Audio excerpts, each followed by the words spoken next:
പിതാവിൻ്റെയും പുത്രൻ്റെയും പരിശുദ്ധാത്മാവിൻ്റെയും നാമത്തിൽ തന്നെ ആമേൻ. പ്രിയ ദൈവമക്കളെ, സഹോദരങ്ങളെ, ഇന്ന് സഭ ആഘോഷിക്കുന്ന മായൽത്തോ പെരുന്നാൾ, കർത്താവിൻ്റെ ദേവാലയ പ്രവേശനം.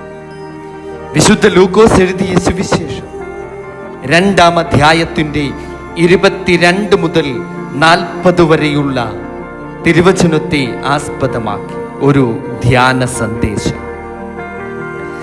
ദൈവം തൻ്റെ ദേവാലയത്തിലേക്ക് കടന്നു വന്ന ആ ദിനം നമ്മുടെ ജീവിതത്തിലേക്കും ദൈവം കടന്നു വരുവാൻ ആഗ്രഹിക്കുന്നതിൻ്റെ ആത്മീയ അർത്ഥമാണ് ഈ ധ്യാന സന്ദേശം. ക്രൈസ്തവ സഭയുടെ പാരമ്പര്യത്തിൻ്റെ വെളിച്ചത്തിൽ പ്രാർത്ഥനയുടെയും ആത്മപരിശോധനയോടും കൂടി ഈ പെരുന്നാൾ നമുക്ക് ആഘോഷിക്കാം.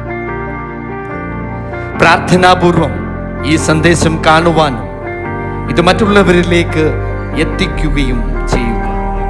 ഈ സന്ദേശം നമ്മുടെ ആത്മീയ ജീവിതത്തിന് ഒത്തിരി അനുഗ്രഹങ്ങൾ നൽകട്ടെ എന്ന് പ്രാർത്ഥിക്കുകയും ചെയ്യുന്നു.